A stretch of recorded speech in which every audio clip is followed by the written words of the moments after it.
Thank you very much, Ambassador Davidow, for those comments and for coming today to give us the administration's views on the summit. We are very honored to have with us today, I guess I could say our host, since we're in the Senate meeting rooms, Senator Bob Menendez of New Jersey. Senator Menendez has been representing the people of New Jersey since 1992, first in the House and since 2006 in the Senate. But in many respects, he has also been representing a much broader community, both of Latinos in the United States, but also Latin Americans throughout the region. As someone who was born of immigrants, speaks fluent Spanish, understands both cultures extremely well. Senator Menendez has been a leader on U.S. Latin American issues throughout his time in the House and the Senate. He is currently the chairman of the Foreign Assistance Subcommittee of the Senate Foreign Relations Committee, where he's playing a key role both on issues with U.S. and Mexico, critically at this moment, but also more broadly. Senator Menendez, it's a real pleasure to have you here. You've been a good friend to NDN, and we look forward to your remarks.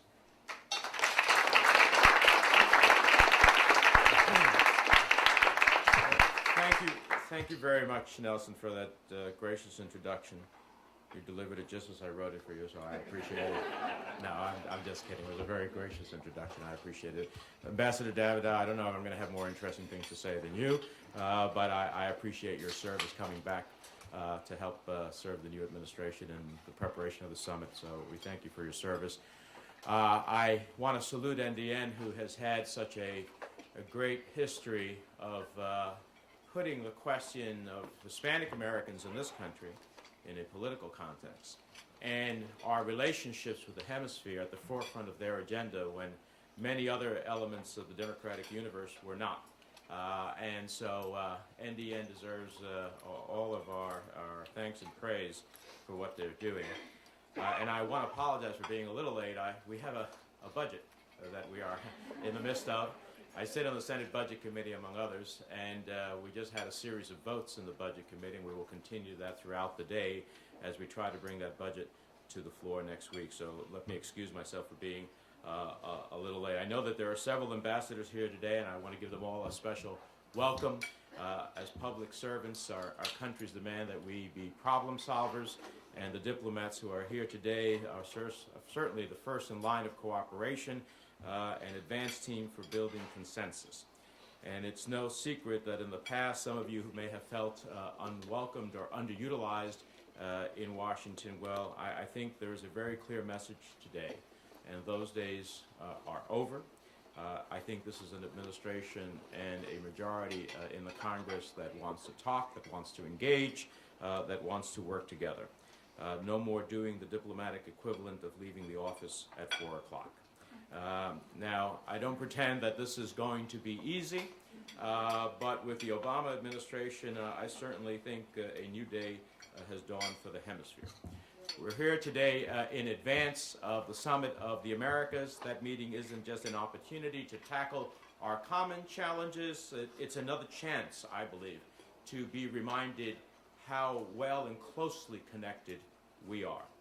Those of us who advocate strong cooperation across borders have always had the challenge of explaining to a taxpayer in New Jersey why they might be asked to support a program in Nuevo León. The summit is going to help the entire region remember why. When criminals smuggle cocaine into Arizona from Mexico with guns they bought in Texas, that's not a North American problem. It is the hemisphere's problem, and it is a human problem. When an oil field naturally declines in Colombia or Ecuador, reducing government revenues and pushing up prices, that isn't just a South American problem, it is a hemispheric problem. And our agenda is much broader than just trade in narcotics, although both of those clearly are very important. But I have often felt that we have dwelled in the last several years only on those issues when there is a much more comprehensive agenda in the hemisphere to engage on. When the oil we all use burns in car engines that are barely more efficient than they were 20 years ago, polluting our collective air and warming the planet, it's not just a problem for the United States, it's a global problem and a human problem. Whether it's the destruction of the world's most diverse forests or the spread of HIV that destroys human life, the most serious issues we face affects all of us.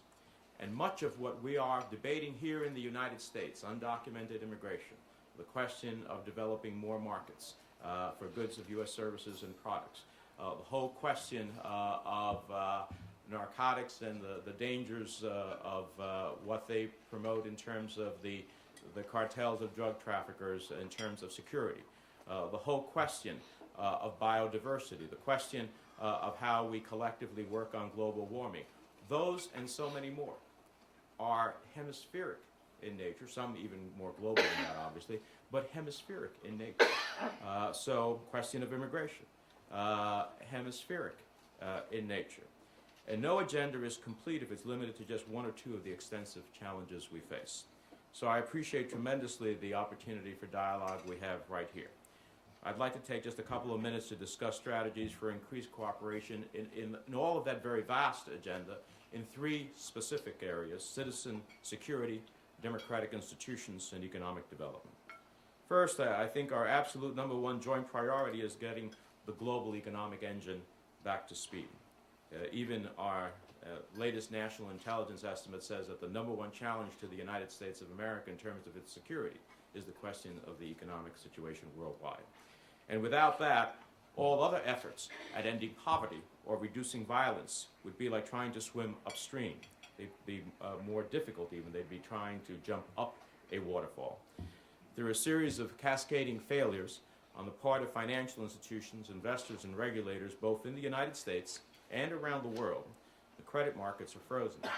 And when credit is hard to come by, banks can't lend, businesses can't hire, producers can't find markets for their exports, young people can't finance their education, and more people without a ladder out of poverty grasp onto criminal enterprises as a last resort.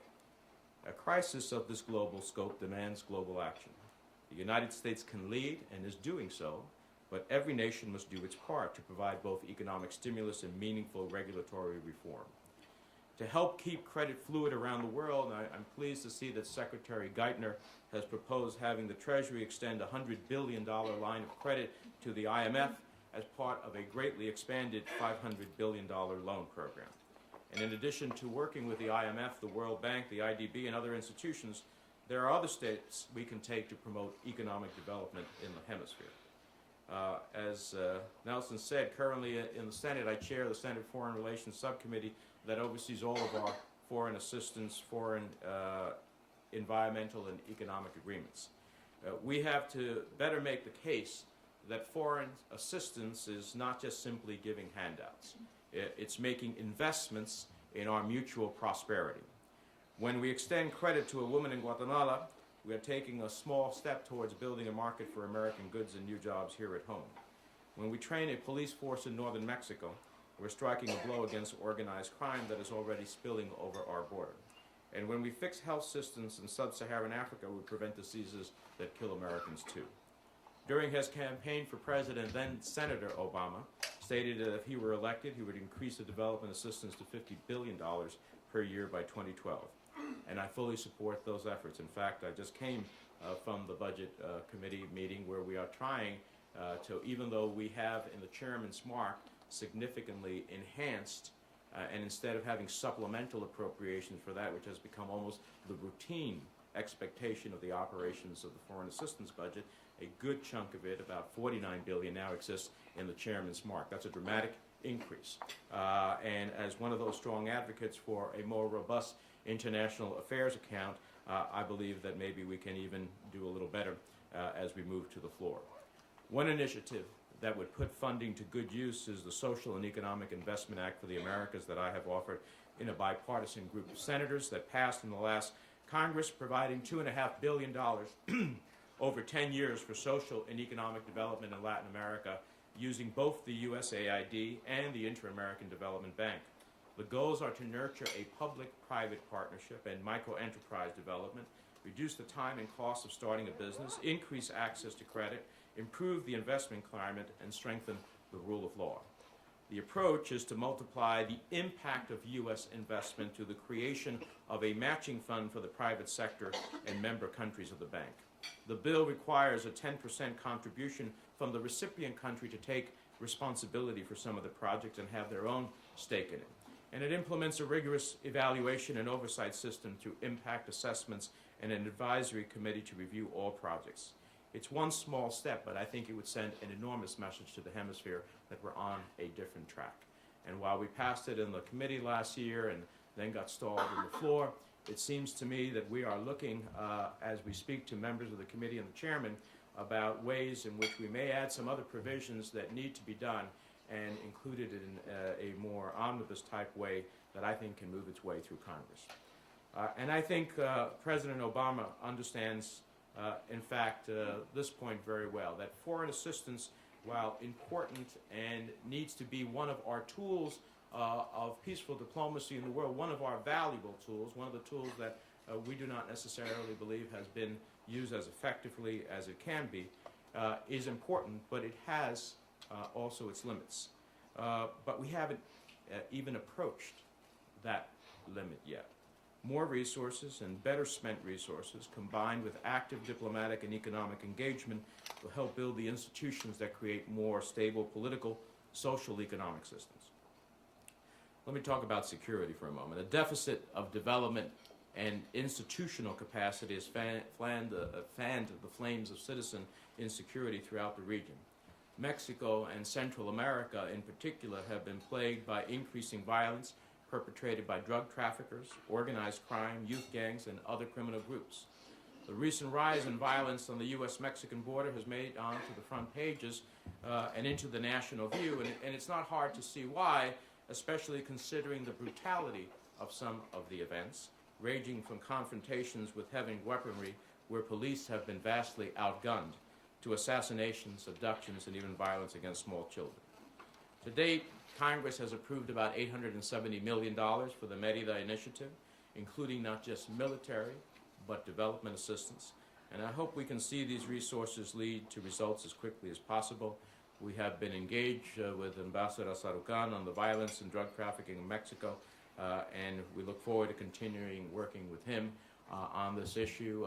We are pushing to make sure that this money gets out there quicker rather than later. It's already far more delayed than I'd like to see it, but we also have to do it in a way that's intelligent and that has transparency at the end of the day.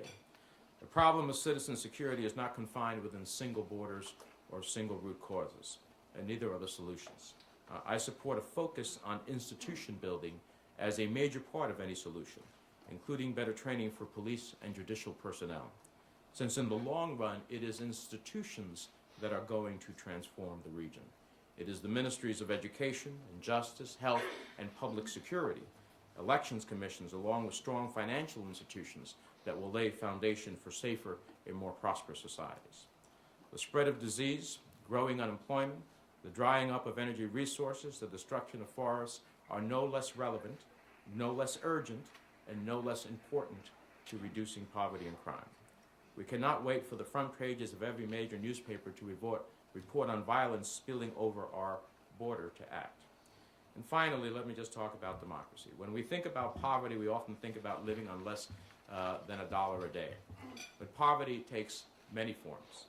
The economic poverty in the region is exacerbated by political poverty that remains far too widespread. There certainly have been progress over the last few decades, and we should rejoice in that. But there are far too many people who live in societies here in the hemisphere and around the world where civil rights are denied and political power rests in the hands of very few.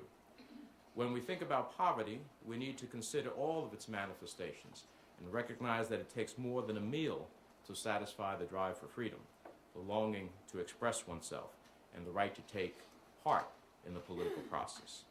Democracy needs many caretakers, and responsibility for its survival in this hemisphere lies with all of us. For it needs more than just elections to be legitimate. It needs free press, free speech, a reasonable distribution of powers, and so many other elements. Democracy, in my mind, is undermined as much by attacks on citizens as by attacks on a constitution, no matter how well-intentioned either perpetrator may claim to be. It is not enough to cry foul on one and stay silent on the other. When regimes denigrate the fundamental charters of government, they're not strengthening democracy. They're just concentrating power. And they should not be able to escape without a response from governments, civil society, and citizens alike.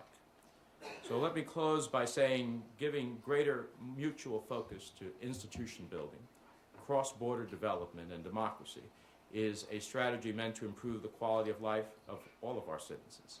But maybe above all, finding that focus represents an opportunity to build a new trust between us, to substitute unnecessary tension for a new bond of hope.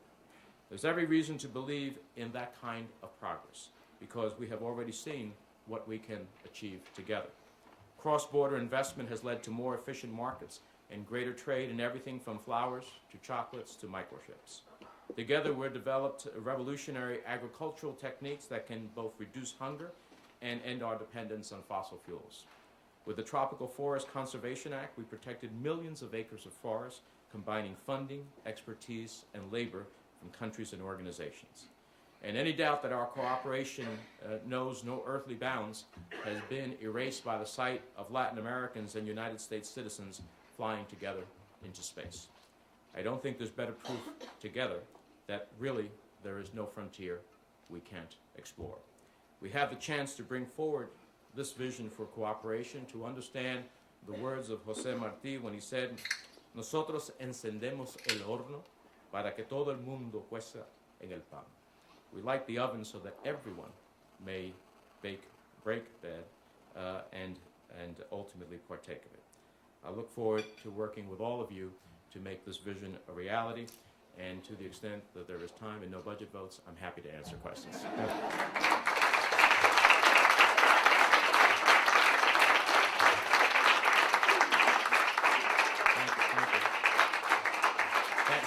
Thank you.